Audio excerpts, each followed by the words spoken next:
passe super, l'artiste, super, encore un but sensationnel.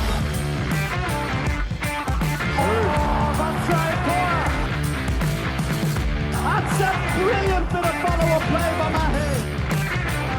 Oh my goodness me, what a shot. Sagosen setter det hen! Han setter den! Vi i semifinale igjen! The EHF Euro 2024 is on our doorsteps, and we're back with another episode, or actually 2 episodes, to preview the event. It's me, Brian Campion, joined by Chris O'Reilly and Alex Kulesh. How are you, boys? Are you excited for the Euro? Absolutely pumped. 2 episodes, 11 experts going to join us. It's probably the 2 episodes where you hear us 3 the least. So enjoy it while it lasts. Good times.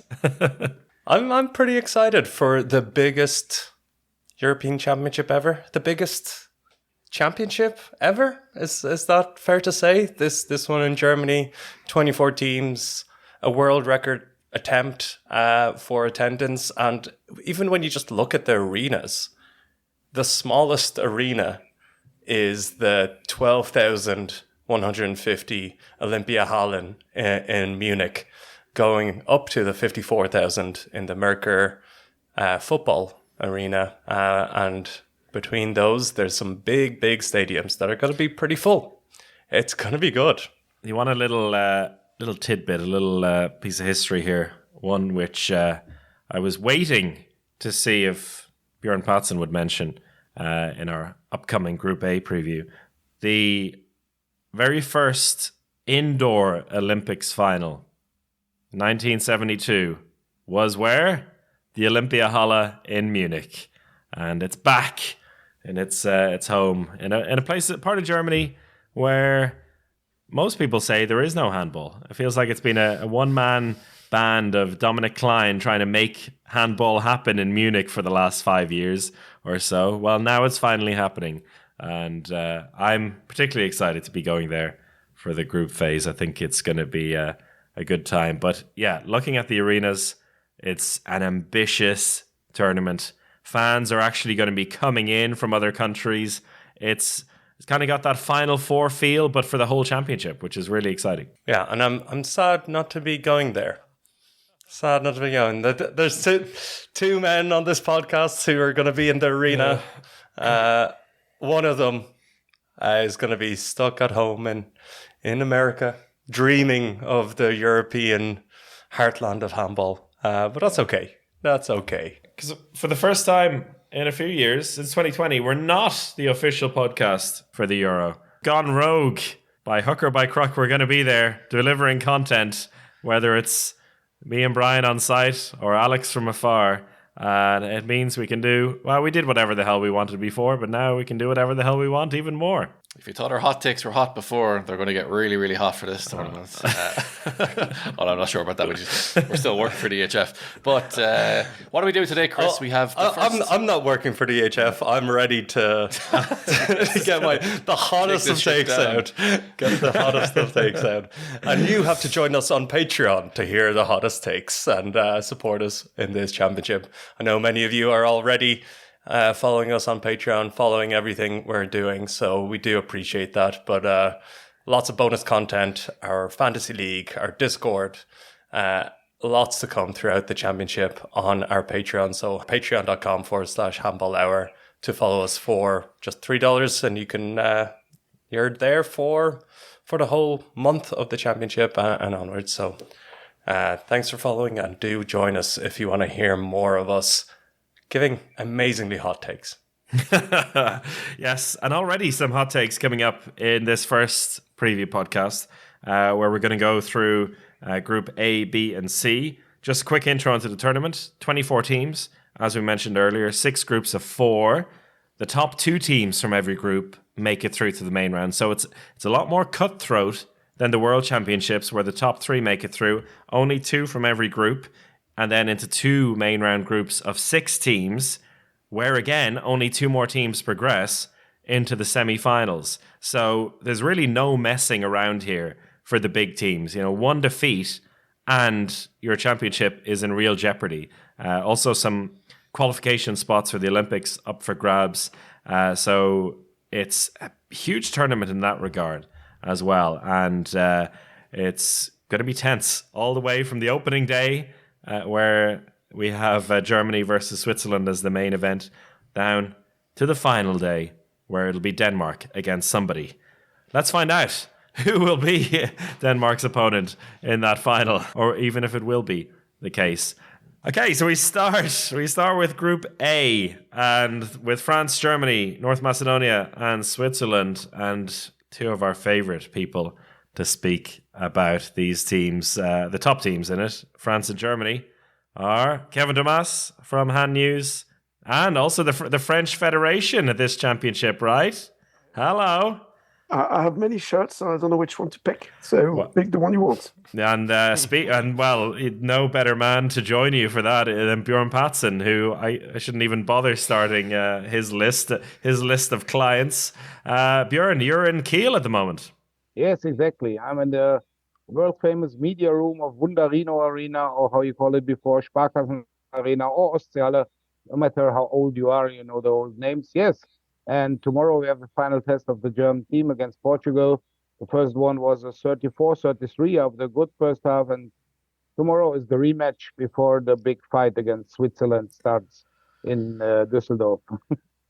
Yeah, I wrote to you during that first half, Björn, a message, because I wrote to the guys as well, watching on German TV, and a 3-0 lead early on, and the German commentators were saying, we're going to win it all. We're the best team in the world.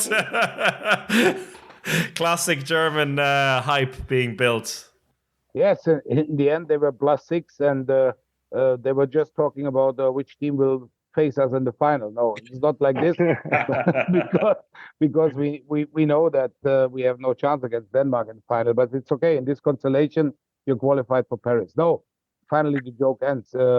It's really like, if you know football friends from 1. FC Köln in Cologne, if they lose 2 matches, they start crying that they go to the second league, and if they win 3 matches, they're dreaming of the Champions League. And but to be serious, in Germany there's a kind of euphoria for this Euro, and also there are some big hopes for the team. But I think at the moment nobody talks about the chances to climb the winners' podium on 28th of January. Yeah, it's always tough. I think a lot of host nations over the last couple of years have been slight underdogs. And, you get that boost.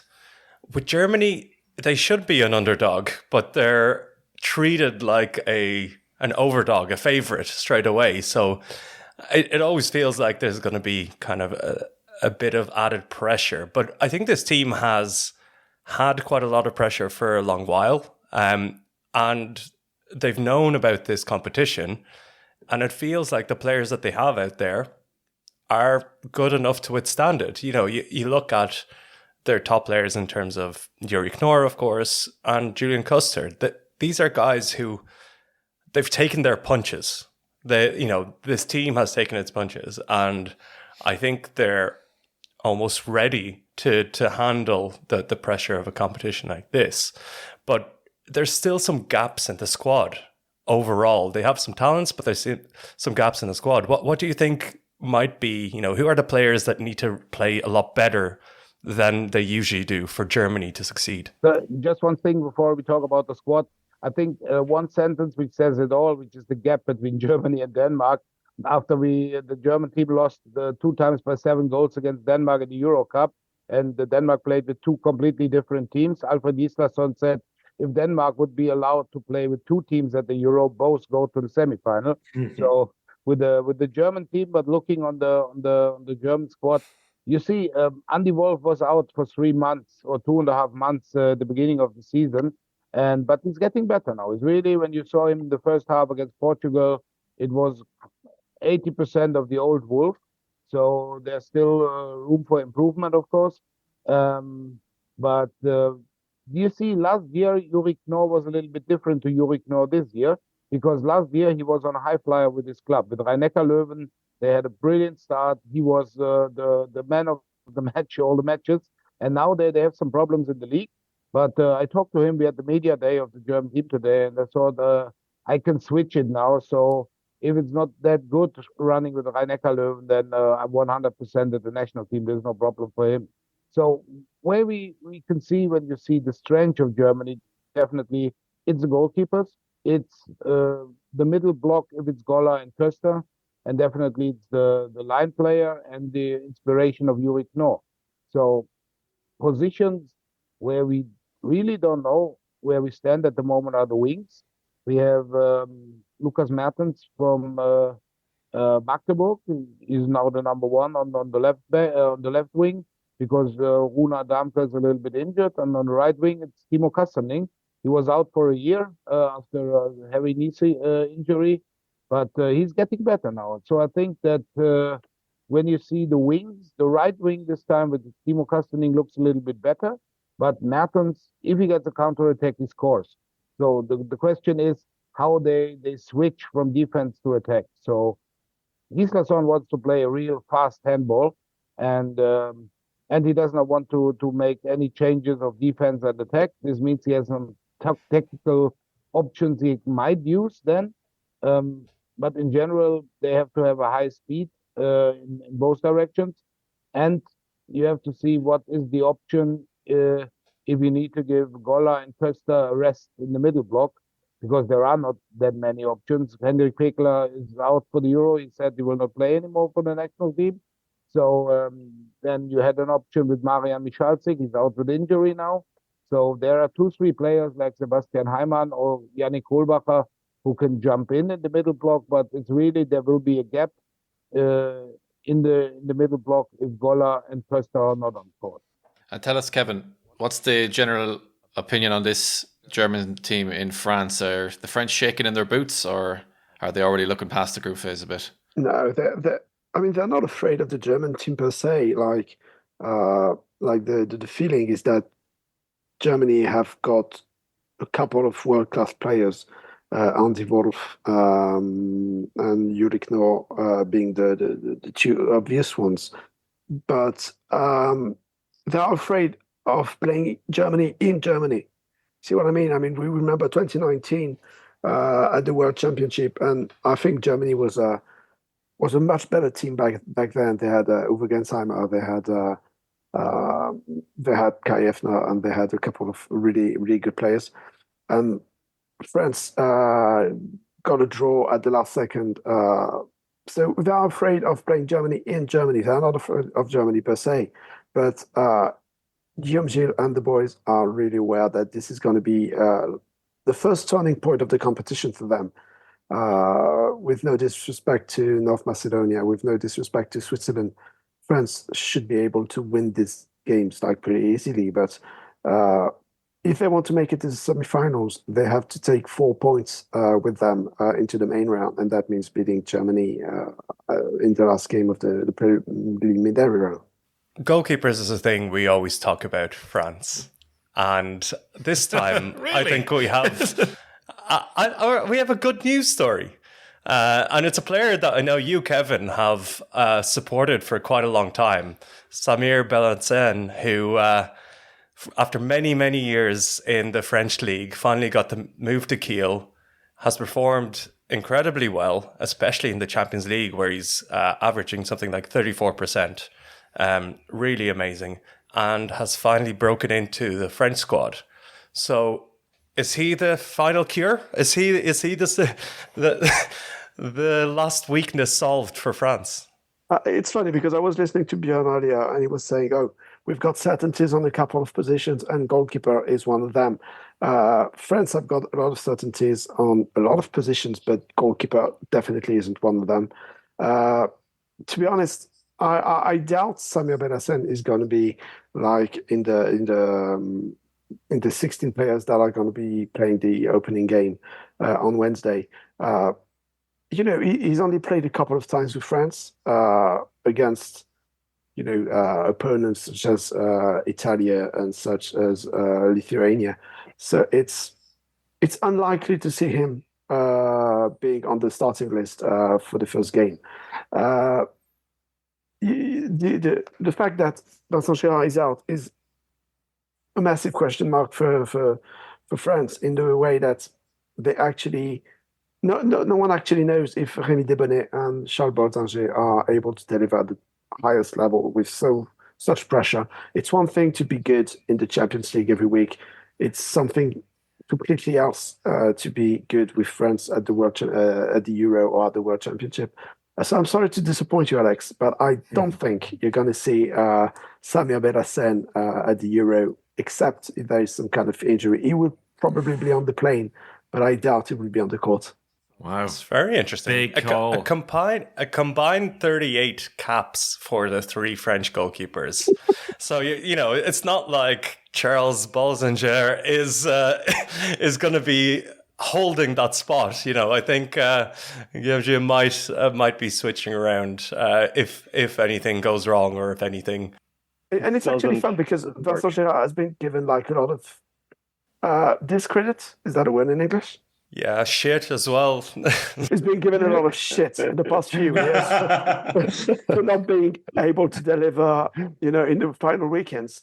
But now we're actually going to see if anyone can do better than him in the game that counts. Kevin, remember Germany-France last year at the World Championship?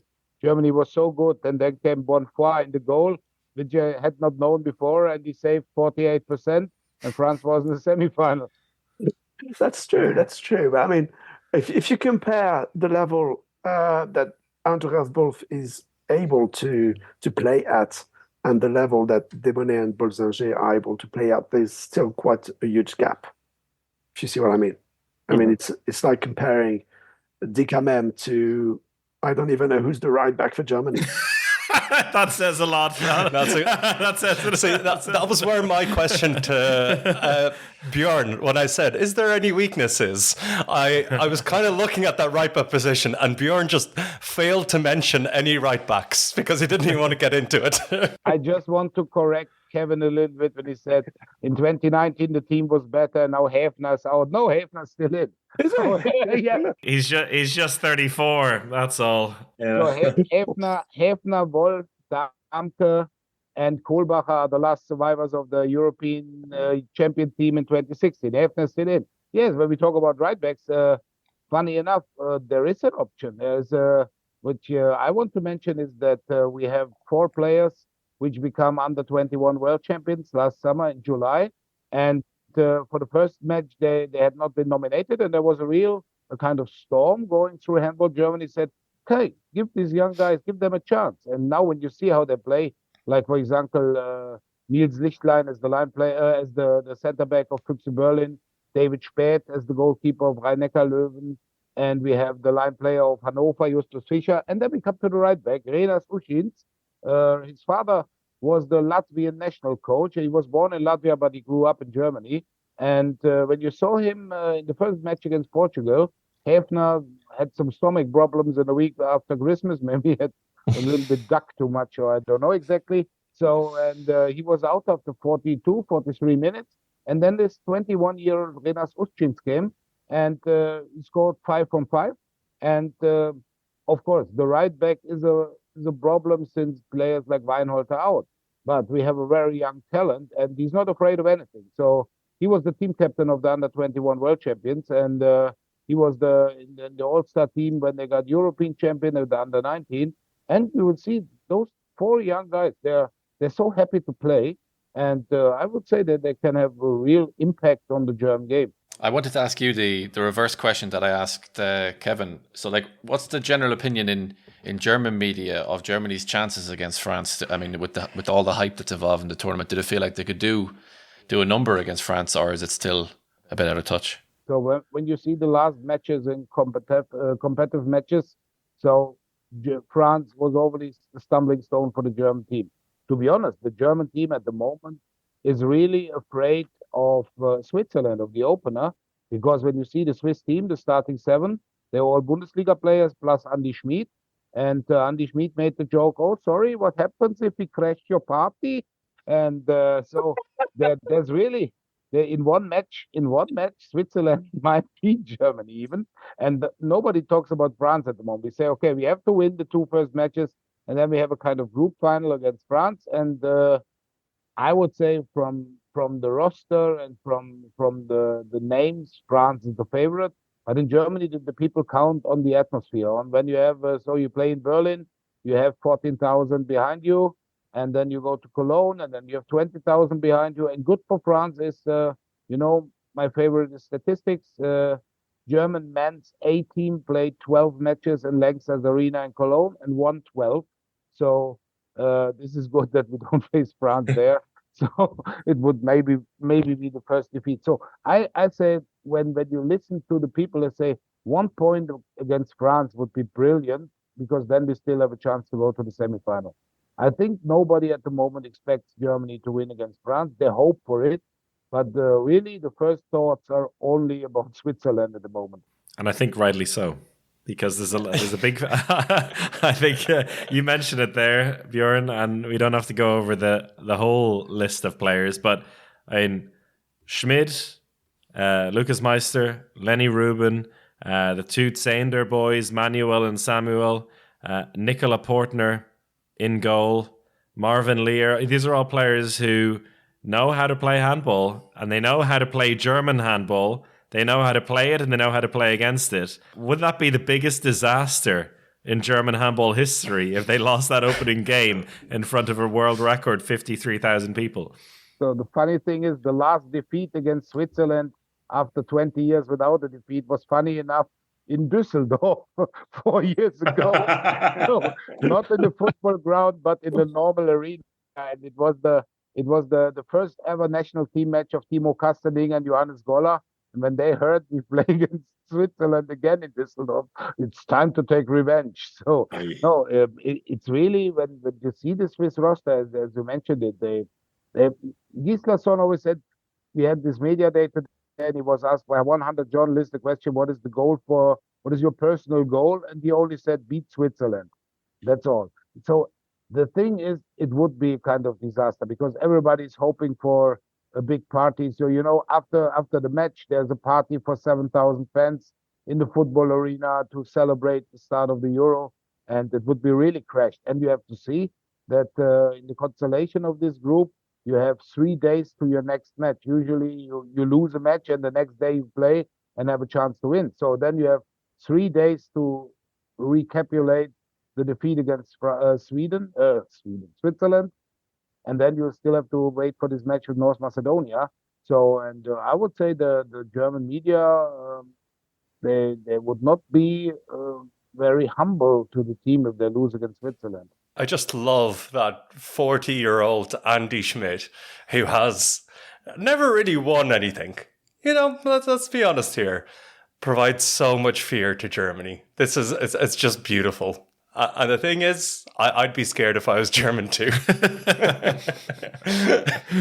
I think that's probably a fear for France though as well. Not France losing to Switzerland, but Germany losing to Switzerland, because then that could really mess things up when it comes to the final round of games. But Kevin, I'm sure you're not. France aren't so bothered about the opening round. It's all about the big picture. Usually, French teams aren't so good in the January before an Olympic Games. Will this be any different? That's an understatement. They're shite usually. I didn't want to say the words, but yeah. I remember 4 years ago in Norway, that was like the Olympics were meant to be the following summer, and we actually got the biggest disaster of recent French handball. Didier Dinard was sacked. We lost to Portugal, and we barely beat who was that? Bosnia. Thank you. So yeah, I mean, this time the staff has decided to do things the other way around. Like in the previous pre-Olympics, European Championships, the word was basically, okay, we're qualified for the Olympics. Let's take it easy without openly saying it, but still, let's not injure ourselves. Let's not put too much pressure on our shoulders. Whereas now, they're all saying, "Oh, we're going to Germany to win the championship." This is a completely different mindset. This is also a special one because only a few players in the roster have won the European Championship before, I mean, the last win in the European Championship for France was 10 years ago. So there's a real hunger. There's a real hunger for France to win the championship, and there's also a huge hunger for the team to offer Nikola Karabatic a last trophy. This is going to play some role. This is going to play a part. Like, this is Nikola Karabatic's last ever Euro. And of course, all these players that have grown up with him by their side, they want to give it, a final push, an extra push for him to win the trophy. But I mean, everybody's really aware as well that there is a lot of motivation from Spain, from Croatia, from all these nations to actually get a direct ticket to the Olympic Games, and that is going to be really tough. I'm confident that things are going to be different this time compared to 2020 and to 2016. I mean, there is a real hunger for a title that I didn't feel 4 years ago. So you're saying that if Nikola Karabatic wasn't selected, there's less motivation in the squad to do things? Do you think he could actually be deselected? Well, that's our question for you. That's the big question. There's no bloody way he would be out. I'm telling you, I mean, he's already got his ticket for the Olympics. Yeah. If you ask me. Elohim Prandi, Timothy Anguisson, Thibaut Brie, Aymeric Meen, Nedim Remili, Kanto Mahe, a couple of those guys are going to have to be sacrificed for Karabatic, which is incredible. France played their first preparation game yesterday against Tunisia. Thibaut Brie and Timothée Nguessan were in the stands because they are quite injured. So, I mean, I do understand how silly it must look from the outside. But there's... I mean, the first name that Guillaume Gilles is going to write on the starting list, both for the Euro and for the Olympics, if he's available, is Nikola Karabatic. I mean, if you look at last year's World Championship, he was coming back from an injury, and still he was probably the best left back we had. That sounds completely silly. But that's not a good position to be. That's definitely not a good position to be, is it? For France, to have Nikola Karabatic as your best left back for a team that's hoping to win a medal. But in the meantime, we've got probably the best player in the world right now, which is the Kimem. He can do basically everything by himself. We've got the best line player in the world right now.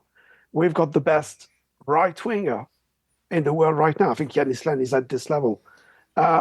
So we have like one weak spot, which is not really a weak spot. It's an average spot, if you want. But I mean, when you look at the opponents and you look in their faces, on their faces when they play against Nikola Karabatic, it's something different. You know that with his experience, with his quality, because he's still an amazing player. He's not at the level that he used to be, but he used to be out of this world. But he's still a very good player. He can make the difference on 2 or 3 actions. He's not going to be able to play 50 minutes and carry the team on his back, but he's able to make the difference on 3 or 4 actions. I mean, last year when things got heated up and there was a need for some experience, he was the first player that Guillaume Gilles would take out of the bench. But Nikola Karabatic, he's not going to do any harm. Maybe he'd be average, but he won't do any harm. I know Prodi is able to be an amazing player, but he can be totally terrible as well. I mean, yesterday in the preparation game, he lost three balls, missed 2 shots within 5 minutes. I mean, that was against Tunisia in a friendly. Yeah, but that's what he always does. He comes in, shoots about 3 meters over the crossbar, then has a turnover, and then scores the next 6 goals. So that's how he warms up. I mean, he's not able to do. He hasn't been able to do that with France yet.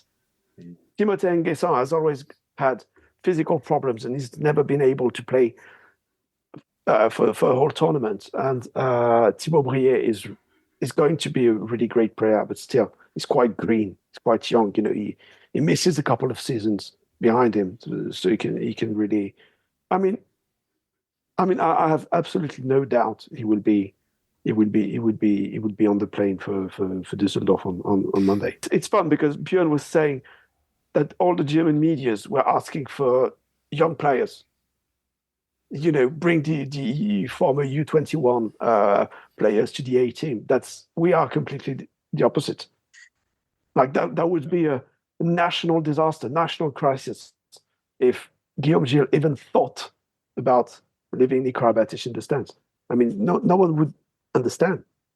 But Kevin, just to go on this point is that we don't have to sack any old player. So we have no Karabatic in our team, which we could leave out. So we would be happy for Karabatic. We would be happy with Adi Schmid. So there is, to be honest, Alfred Gislason said I didn't nominate them because they were under 21 world champions, because they bring their performance in Bundesliga. And when you see the players who are injured, like Druck, Swede, Weinhold is out of the national team, Michalczyk, we have no others.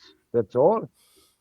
But this is a team, again, then we want to beat France in 2027 when we have the next World Championship on home ground. And maybe Karabatic has stepped down finally then, and then we might have a chance. But really, this is not about just bringing in younger players to make the average age younger. This is the best.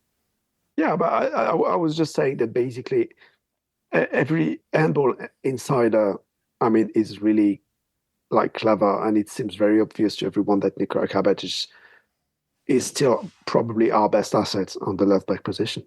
That might sound crazy to you guys, but that's he's so important for the team. I absolutely agree with Kevin.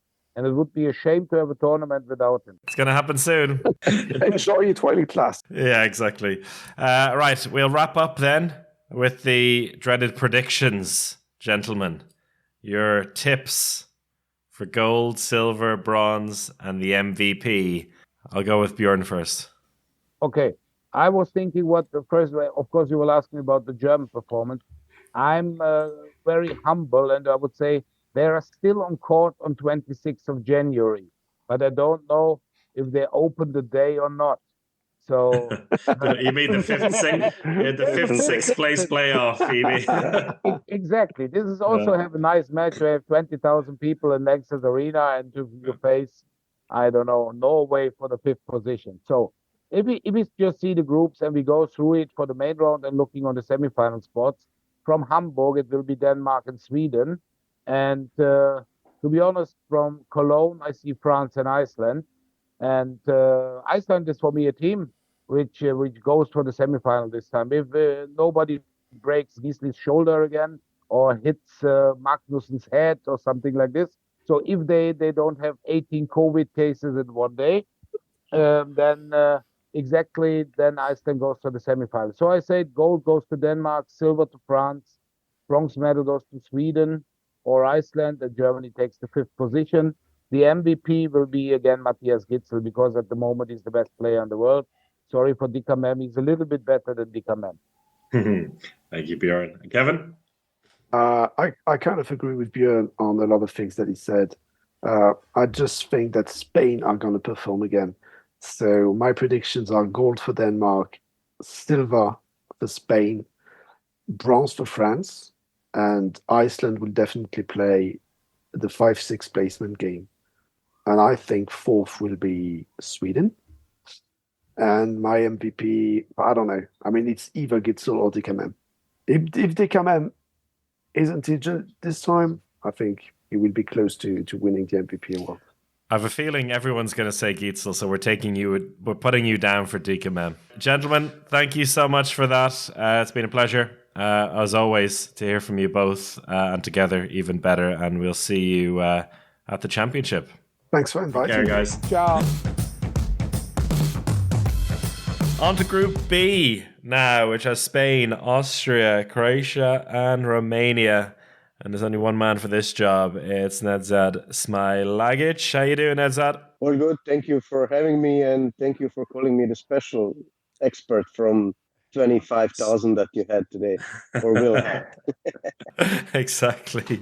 Well, yeah, we have you in specifically for 2 of the teams, but we know you as a guest and as a person who can speak about pretty much any team. So before we get into, your beloved Austria, shall we start about talking about Spain? I think they're always a good team to talk about at the beginning of a championship. I'm daring not to believe in them this time. Is it time to stop believing in Spain? Hell no. I think that I was lucky enough to do the post-production of the Alex de Chabayev documentary. So I heard all of the segments from his interview and from Jordi Ribeiras especially. I think that they build up their motivation based on everything that the Europe or world of handball is speaking about them from every year, because both of them mentioned, nobody calls us favorites, but every year we are there and still nobody takes us seriously. I mean, when you look at the roster, I watched a couple of minutes of their game against Poland. I saw some interesting stuff. I saw some highly offensive 5-1 defense with Alex de Chabayev in front. I saw also 7 against 6. So, and I mean, Jordi Ribera, he's living handball every single day, every single hour. So he prepared something special. And I mean, obviously, something special is not Joan Canellas, but the guy is still there, and a couple of experienced players. So I will not write them off. As a matter of fact, I see them in the semifinals, and when they are in the semifinals, they are very comfortable. They are the team that I will not say they don't play like a modern handball. If Scandinavian type of handball is a modern one, they don't play extremely fast. They don't rush anything. But I think for me, it's the most intelligent handball national team in the world by far. So you cannot relax in every single moment of the game. They know what's the score. They know the timeline. They know who is playing against them. So don't write Spain off. And for me, I see them in the semifinals. And when they reach the semifinals, then everything can happen. I mean, we've talked about it a few times before, and we've often written off Spain at different points in time. Why do you think people like to maybe downplay what Spain offer before each event and then be humbled every single time? Yeah, I don't think that they have, maybe besides Alex de Chabayev, they don't have like that particular superstar. They don't have like that Mikkel Hansen or Sander Sagosen, or, I mean, they have huge names there, but still when you look at the roster, you see names like Ian Tarafetta or maybe Dani Fernandez, the left winger from Stuttgart. So those are like not the names where you think, oh, that's dangerous. Then again, you have Canellas and Makeda playing this sport for the last 35 years. So I think that's why nobody's quite keen on them, but still the way that they're playing, again, that level of intelligence. I mean, Alex de Chabayev in his interview mentioned every single scene from that final as if it happened yesterday. So they know, and I saw at these 15 minutes of the game against Poland in the preparation yesterday, I think it was, every single action in the game is being discussed by them. And then on top of that, you have Jordi Ribera, and you have always 5 or 6 players that won a lot of medals and know how to play big championships. But I don't think that people can calculate with them, because they don't have that power as Denmark or Sweden have. But for me, and that I will connect that with Austria, I think that Jordi Ribera brings out the best of the players, no matter how they played in the season so far. I think they perform at their best for the national team when the national team needs them the most. Yeah, well, wait, you changed my mind already. You're saying you're going to connect it to Austria. Does that mean the Austrian coach makes the players worse? Or is that, or am I? No, it's the same thing. I mean, Same thing. I don't know if you finish with Spain, but with me, it's the same thing with Austria. I think that the current coach, Aleš Pajic, takes out the best of the players, no matter how they play the season so far. Because currently now in the roster, we have 6 or 7 players that are having a disaster of a season, and they are still there. And I'm quite sure that they will still perform on the level that they can perform, which is far, far, far away from Spain, but still decent. Yeah, Spain, again, it's a mystery. Always is. I think one thing that can be questioned, again, I know it's foolish to do this, but the goalkeepers this time around are not in the best form. We're talking about 2 amazing goalkeepers.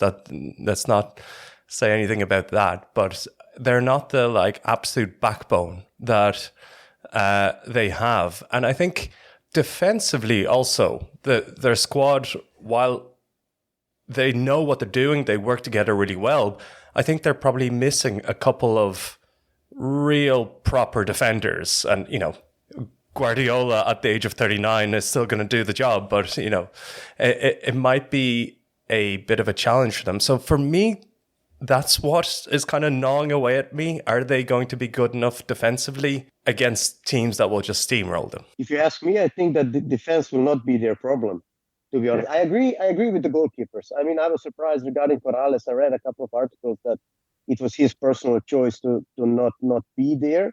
I don't know if that's true. I don't know if you guys have some other information. And I'm also not keen on Sergei Hernandez. I mean, I think he's a decent goalkeeper, but for me, maybe not in the top 20, 15 in Europe, let's put it like that. Gonzalo Perez de Vargas, I mean, he has a history of making crucial saves. The question is, can he perform as a solely number one, knowing that Rodrigo Colares is not behind his back? Because I think 2 years ago, Rodrigo Colares was the one that started, and then De Vargas came in and made 5 amazing saves. So now that's also, I agree with that, with the goalkeepers. I think also defensively, they will do something different. I don't think that they will stick with 6-0. I think that they will play this 5-1. Again, I saw it against Poland. It was extremely high. Alex Dushabayev was on the middle of the court. Yeah, I agree. There's no Moros, there's no Guardiola, but again, there's Canelas, there's Makeda. They have the system that we are not allowed to forget. Every single player knows, but they don't have the players that can easily win against, 1-against-1, give you 2 minutes penalty, make some goals. So I think in attack, because of their attack, they will not be European champions. Let's put it like that. But you still see them get to the podium? Yeah. Yeah. Yeah. They always do. Yeah, exactly. Yeah. I agree with that. So you don't know how, but they always do. And what then about Austria? Obviously, close to your heart. Hard to maybe see an upset in this group coming from the Austrian side, but I mean, every now and again they have a result in them. But against Spain and Croatia, it seems a fridge too far, as Homer Simpson would say. I'm quite realistic, and I also think that the team is quite realistic, and that's they have a decent amount of confidence in themselves. They played a decent game against Slovenia. They show that they are, at least in the group, in the qualifications, they are way better than Romania. So I think that Austria is getting close to, I will not say top, but let's say to the top 10 teams in Europe. Upset against Spain, I don't think so, because Spain will for sure not underestimate them. The game against Croatia will be interesting to see for me. I think that Croatia will have a decent amount of pressure. And I think that if they slightly underestimate Austria, they can have some problems. Croatia is a way better team. Austria has some really good, interesting players. I know that Alex, if I remember correctly, is not a huge fan of Nikola Bilic. He's finally healthy. No excuses this time. Fully healthy. This roster is the best that Austria can offer. There's no injured players. Alex Pajic made himself made a decision that I also don't understand. He did not put Elias Kofler in the team, the guy playing in Potsdam, for Bob Hanning. Then Bob Hanning made an interview in German newspapers and told that if Austria doesn't need Elias Kofler, then Austria will be European champion, because if a team doesn't need him, obviously he's his player defending him. I also did not understand that decision, but otherwise, this is the best roster that Austria has. So there are quite good players in Seppo Frimmel from Pixeg, Nikola Bilic, obviously. For me, the current leader and the most important player of the team is Lukas Hutacek from Lemgo. He is the beast. He will for sure play 58 minutes or 60 if he doesn't get 2 minutes penalties. They have a decent starting 7. Huge problem in a goalkeeper position. I mean, if you're speaking about problem for Spain, Austria has under mid-level European goalkeepers currently in roster. Both of them having, I will not say disaster of a season, but close to that, not even mid-class. So that can be a problem. I don't see any of them overachieving. So maybe for sure that's the worst position that they had. Again, starting 7, which has a reputation of making the players way better in the national team than they are in the clubs. But I also don't think that any upset is possible. I think that they will beat Romania, but no chance against Spain. Maybe if they have a perfect day against Croatia, it can be a tight game, but I'm also not quite keen on that. I find it remarkable that Zika Bogdanovic and Robert Weber are still in this team. 38 years, the pair of them. Oh, Weber had his little comeback in the Bundesliga last season, so maybe not so surprising. But if Wikipedia is to believe, Zika Bogdanovic now playing his club handball in Kuwait. Yeah. Yeah, but Austria doesn't have a better player in that position. I mean, he's not playing in the starting 7 because Boris Živkovic has an extremely good development. He's now playing in Poland, in Polavi. And Janko Božović is there for 5-10 minutes. And if you make a good cross for him, he will score that 1 or 2 goals. He's still a good... he didn't change. The guy plays the same like the last 15 years. Now he's good for 7.5 minutes. And pray to God that nobody attacks him when he's playing in the defense. But yeah, Robert Weber is something else. They have Franco Lastro in Geppingen. He's injured now, and for me, Robert Weber is not the best decision on the right wing, but he will play. And yeah, that's also a position that after the goalkeeper for me is the weak spot. If only they had Vienna's Ivan Martinovic playing for them, but instead, the former Fivers man who grew up playing handball in Austria is playing for Croatia, who have a team again. I'm excited about this team. You had a nice sit down with Domas Bogdanovic for the very good documentary that was produced by yourselves and the EHF. How was that for you? And after speaking to him, what are you expecting from him in what is probably his final hurrah at an EHF Euro? Yeah, I mean, it was amazing. I did not expect him to be so honest and so emotional, I must say, because like the sentence that probably got stick with everyone is the one about how he cannot sleep or sometimes during the night. He said that like after 5 minutes of the interview. We were not even warming up. After 20 minutes, he started telling me, can we speak about that year? Can we speak about 2020? I want to say stuff about that one. This game is still hunting me, blah, blah. So, I mean, that one hurt for sure. But for me, regarding this European Championship, maybe the most important part of that interview, it did not get in the output, but I asked him which jersey is more heavy, the red-white one or the black-white one from the THW Kiel. He told me the red-white one from the national team. And I think that's in my opinion, that's the key why Croatia is struggling in the last couple of years. I think like that level of pressure that they get from media, maybe not before, but like during the European Championships or the World Championships or whatever, that amount of pressure, that amount of former players, now experts in TV who are smashing everyone after every defeat, or if they win against if they win against Romania +4, they will be smashed in the TV after the game.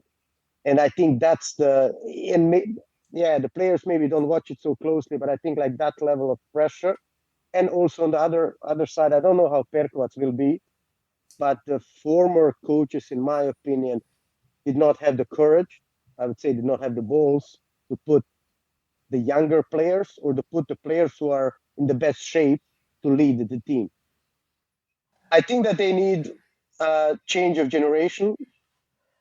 Starting on the first game, I think that players like Ivan Martinovic, Matej Mandic in goal, and Tin Lucin need to have crucial role. Otherwise, I don't see them reaching the semifinals. I think a lot of people expected that change to happen a good while ago, not even just now, but maybe a tournament ago.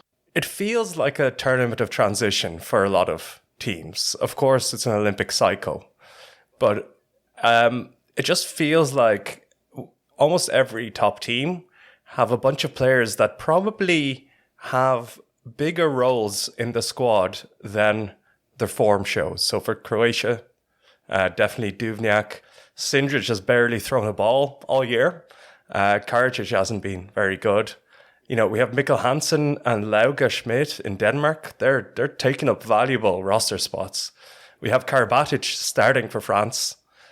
For Spain, Makeda is probably going to be on the back court. It's really like, it really feels like a tournament where the coach's job is to get the right balance for many teams.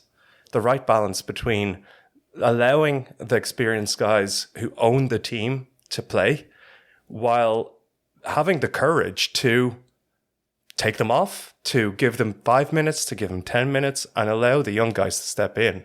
I think that's true for a lot of teams, but I think for Croatia, as you said, Nedzad, that it's, you know, you have a first front three that are amazing out of form, and then you have guys like Lucin and Martinovic who are in form but need the chance. I think a lot of coaches are not going to be brave enough. That's my hot take. And do you reckon this has something to do with the fact that it's the last year of the Olympic cycle, that maybe they're just holding on, these players, and then they'll be gone? So coaches are like, okay, have your last go, and then you're gone.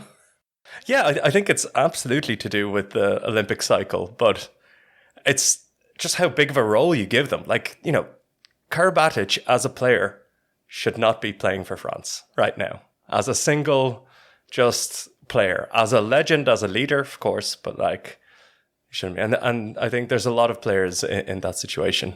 I agree with that. I agree 100%, especially with Nikola Karabatic. I think it's also like his relationship with the team and everything. Quality-wise, he doesn't belong in the best 16 that France can offer. But again, he's there, especially I think because of the Olympics in Paris. With Croatia, I think that they didn't have the courage to make some steps in the last 5 or 10 years. They are still living in the past. They are still living this Balic, Metlicic, Lackovic era. I don't think that they were quite realistic. I just hope for them that they will that Goran Pergovic will make this cut. And the thing is, I'm not speaking about 5 or 10 minutes, as Alex said. I'm speaking about this team should belong to Ivan Martinovic. I think that this team should belong to Tin Lucin or Josip Šarac. And players like Duvnjak, Karadzic, Sindric should be the backup players. And I don't think that... It's not going to happen. It's just not going to happen, right? Exactly. Because Nikola Karabatic is starting for France, but if you look at their games, he's not playing in the most crucial moments because Gilles wants to win games. Maybe in defense, but not in attack. And with Croatia, at least in my opinion, they were forcing, because if you remember the final 2 years ago, when Makeda made this 3-0 run, on the court for Croatia was injured Luka Cindric. He was not fit enough. He was there injured. Why the hell are you in this? I mean, why? Only because you're Luka Cindric. And that's, for me, that's the problem. I'm not saying anything bad about them. I have no idea how good he will be or Karadzic. They don't have a decent season so far. So, yeah, that's my take on Croatia. They got Mario Šoštarić on the right wing. They should say thank you to Slovenia. That Slovenia never put him in a roster. I think that's a huge win for them. I think he's one of the top 3 scorers in Champions League. And I will finish it now with a weak spot, and that's the line player, because I don't trust any of these guys. I mean, Marin Špipić is amazing in attack.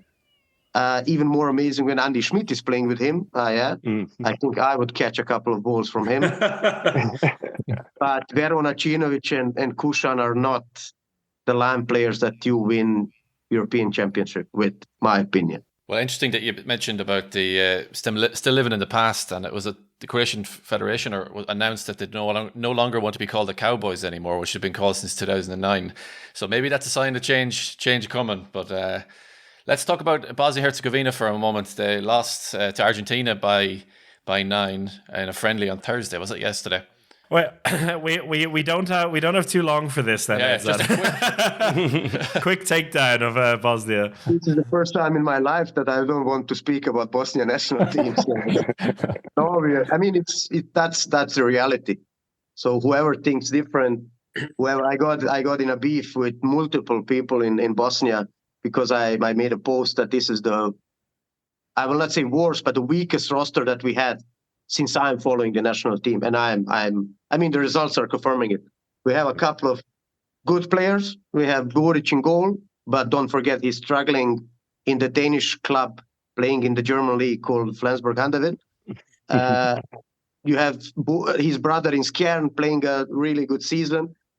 One or two other guys with some kind of international experience, a decent one, but still mainly in defense. Everything which is coming from Bosnian league is, I should stay diplomatic, is bad. It's bad, and that's a fact. So it will be a challenge. I don't know how we will be against Georgia, because let's hope that Sweden has a bad day and wins only by 10. Let's hope that maybe Luke Steins is not quite motivated after they go +8 in the half. But that's the reality of Bosnian handball, unfortunately. And that's it. And I mean, it will be even worse when the players that I named stop playing. And I don't even know how. I mean, we are best friends, and I don't know why they are coming every year, because I speak with them every time, and they're like, it's very hard. You need to imagine going from Flensburg practice to 8 or 9 guys from Bosnian league, where you need to explain basics of handball. And I think we are the worst team in this Euro. Oh, big call. Okay, so from the worst then, quickly to the best. Who are your predictions for gold, silver, bronze, and MVP? I would say gold, Denmark. Yeah, huge surprise. Shock, yeah. Yeah. Silver, let's go with Spain. Why not? Bronze, France. MVP, Gitzel. Also surprised, but Gitzel. Yeah. Nice. Thank you, Nedzad. All right, take care, Nedzad. Covering Group C with us, which has Iceland, Hungary, Serbia, and Montenegro. Zika Bogdanovic, who just said before we started recording that it's the most interesting group. So lucky us. Zika from Balkan Handball and Handball Planet. It's good to have you back in the podcast. How are you? Thank you for inviting me. I'm good. I'm, as you, preparing for the Euro. A lot of things to do before. A lot of articles to write. A lot of smart things to say. So before trip to Munich. That's it. And joining us from Iceland, we have. We're going to use his podcast name, Teddi Ponza from Handkastid. Is that a decent enough pronunciation? Actually, quite good. Okay, good. The Icelandic Handball Podcast. Lovely to have you on as well, Teddy. And a bit of payback, because I was on your podcast last week. Yeah. Not speaking in Icelandic, though, in English, thankfully for me. So you're putting in a bigger effort. Yeah, now I speak in your native language, but it was easier for you. I appreciate that. So yeah, as Zika said, it's perhaps one of the most interesting groups in the championship, and I'm going to be there in Munich with you guys, so I'm particularly excited about it as well. Starting off then with you, Zika, and this Serbian team, there's always such big question marks about them at the start of every championship. I've been very excited about this team over the last few years. The excitement has disappeared a little bit for me before this championship. How are you feeling about them? I feel that we are in good position. We have this Spanish coach, Tony Girona, who is leading team for the 4th year. So we have some stability, and I think that this Euro can be some conclusion of his work, as his contract running until June this year. So he made a certain group of players. We have some good atmosphere. Players are in good ages. Maybe they could be in better form than we expected that they will be. So I think that we have a good group, in terms of that we don't have some France or Norway to say, yeah, we played good 50 minutes and then normally we lost against a better team. Now we have group which not allows us excuses. So we can play and we can beat, I think, all three rivals, and we can lose also against all of them. So I think that it's a good moment for Serbian national team. Guys are quite experienced in these situations, so we have some new faces who are interesting to show up on the big stage. So I'm optimistic. I'm usually not so optimistic when I speak about Serbian handball, but now I'm quite good. And Teddy, what do you think? Would you agree that this is, I mean, some people don't like the term, but the group of death, would you call it this the group of death of the Euro? Or It's the most even, equal group, you can say. And the main reason for that is because Montenegro is the best nation in the fourth category. There are a few teams in this tournament that are not really good enough, and none of them was in this group. And I think it's going to be a bloody battle between Serbia, Hungary, and Iceland for the two places to the main round. And it's something that you can't quite see in the other groups. Most of them, there is this.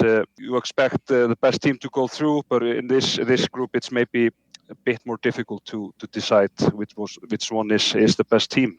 Even though we Icelanders are optimistic and think we are the best team, it's more equal than in other groups, most definitely. And we get to see that right at the very beginning with Iceland and Serbia facing off in the first game of the group, which is quite a treat. When we spoke last week on your podcast, Teddy, you mentioned that it's like the holiday time for Icelanders. I know there's thousands of you heading on down to Munich for the championship. Is it purely kind of joy and expectation for this team at the moment, or are there a little bit of nerves about this group? The expectations are high, and actually there aren't much nerves regarding this group because we are looking higher, and the debate is if we should aim for top 8 or top 4. So it's pretty obvious if you're aiming for top 4 or top 8, you have to go through this group, and if you're going to talk, okay, we're going to be in top 4, top 8, of course you go through this group. We are supposed to be the best team in this group. If you look at the players we have, at least offensively, one of the best depth offensively in the world, maybe apart from maybe Sweden or Denmark.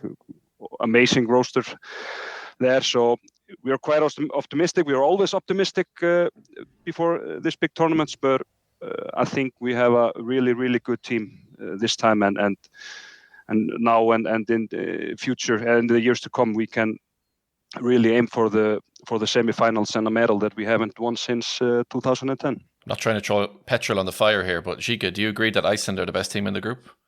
Yes. You do? Okay. No petrol then.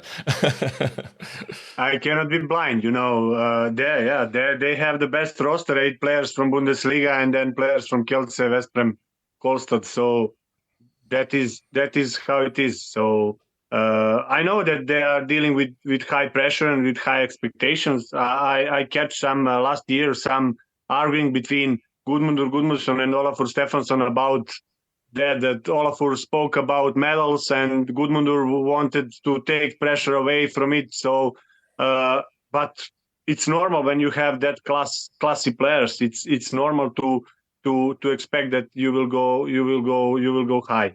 From our point of view, Serbia is in position to demanding after 4 years of work in one environment of good coach as Tony Girona is to demand Olympic qualifications, place in Olympic qualifications, and our group is also very interesting because Iceland, Serbia, and Montenegro didn't achieve it. Hungary is already there.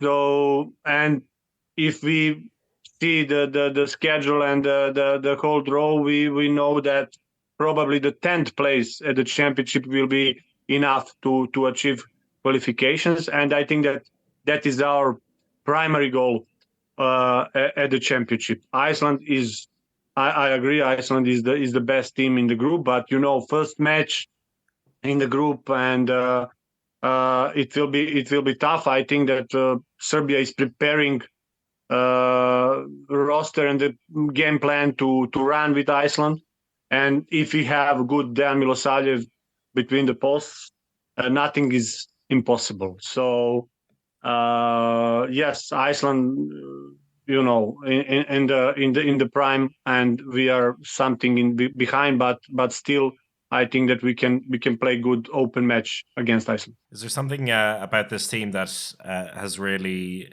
impressed you in the last year or so, or the last couple of years? I mean, the Serbia team always seems to have some kind of injury problems, and you don't know in the days leading up exactly who's at full fitness. But what do you think the biggest development has been under Tony as a coach?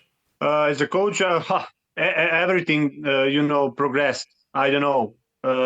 We had always problem with that connections, with that kind of dealing with the moments when we lose.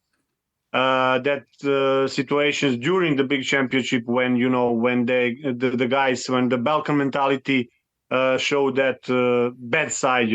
So I think that stability, that psychologically this generation is now progressing, is okay. The players know their values. I think that we can play good defense. We have good defensive block in the middle. Also, we can run a lot. Also, we can play solid, good Spanish way of attack. The biggest problem of Serbian national team is that most players in backline, they are not good in defense. So we have to change them. And that is the biggest problem, which Girona knows very well. And he is now facing and trying to find the way how we can hide that problem, because all know that most of our backline players, they have to change after attack in defense. So that is the something what we are dealing. And if we find a way to hide that, to cover that, we can play against anyone. And this generation show that they can play against anyone. Literally, we beat Norway in the qualification for this Euro. We beat France in qualifications for previous Euro. We beat Slovenia in playoff for World Championship. So there is a quality. And if you are in good moment, if you have good goalkeeper, as we had one of the best in the world in the moment, and he is very eager and he is very fired to show that in the national team. So we can play. I think that in 60 minutes we can beat most of the teams in Europe. Teddy, you're feeling fairly confident about Iceland's chances to get out of their group and then potentially even to the top four. But when you look at this squad, where do you maybe have some worries about maybe some shortcomings in the squad? Or maybe an area that other teams would look at, saying maybe we can target this in this Icelandic team? Yeah, actually it's been the same for quite a few years. The weaknesses have been in the goalkeeping position, in the pivot position, and defensively. But I think we found solutions in the goalkeeping position. Of course, with Viktor Hallgrímsson becoming a goalkeeper in international class, so I'm not worried about him. The pivot, we have Elli Viðarsson, player of Gummersbach, one of the, I think he's 5th place of top scoring pivot players in Bundesliga this season. So actually he's not as good as maybe Saugstrup or something like that. But if we play to his strength, I don't have much worries there. But something I am worried about is the defensive setup. It's quite clear that we don't have players in the same class defensively as we have in the offense, and that's something for the new coach Snorri Steinn Guðjónsson, who's in control in his first major tournament. He has to find some solutions there, but I think we had the same worries before the Olympics in 2008. We didn't have individually great defenders then, but somehow it clicked, and we played a great defense in that tournament, and we're hoping for something similar this time. And he has maybe the defense now is a bit more pragmatic than it was under Guðmundur Guðmundsson. It was more like a gung-ho defense, and it did not help the goalkeepers. So his defense now is a bit more passive, and that helps the goalkeeper as well. So yeah, I think that's what other teams look at when they are when they're looking at the Icelandic team, that the weaknesses might be in the defensive setup. You mentioned the new coach there, Snorri Gudjonsson. He's only been with the squad since a few months now. You mentioned the way he's shifted the defense. But when I speak to people about this team, they talked about the impact he would have on the attack. What do you think that impact will be? Is he shifting the attack a little bit? Yeah, actually, he was the coach of Valur that competed in the European Cup European League last season, and they played very, very fast handball, and that's his signal. Very fast breaks. Always run, always run, always run. I think what he might do, he used to be a great center back himself, a very intelligent player, and he's a very intelligent coach as well. And I think what he will do is try to play into the strengths of the players that he has. Omar Magnusson and Gisli Kristjansson, they play of course together, and Janus Smárason as well in Magdeburg, and so I think we will see the tactical setup similar as we see with Magdeburg. When Guðmundur Guðmundsson, he was a bit more old school and conservative coach, and this was his plan, and he tried to play that through, and so see something similar that we see as Magdeburg, I would say.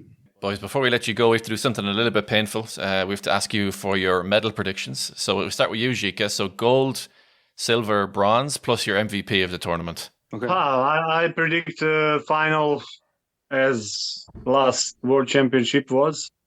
So Denmark against France. And I have to say Denmark. As we know that France doesn't play good tournaments in Olympic year, if we go back last 3 Olympic cycle or so on, or 4 maybe.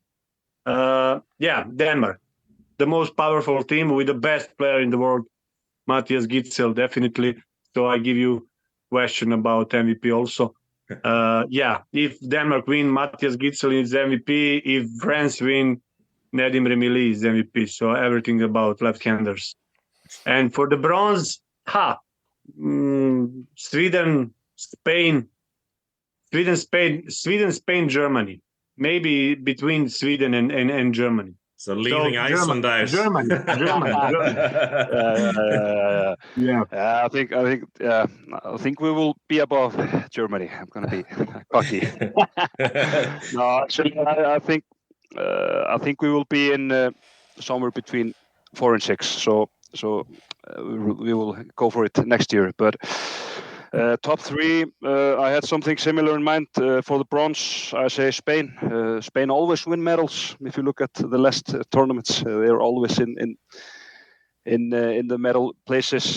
So I think the final will be between Sweden and Denmark. I think they are the 2 best team at the moment. Of course, France is up there as well. But if you look at the depths of the teams, the rosters, it's amazing. And I'm going to say that Sweden is going to win it again in a final. Wow. In a final against Denmark.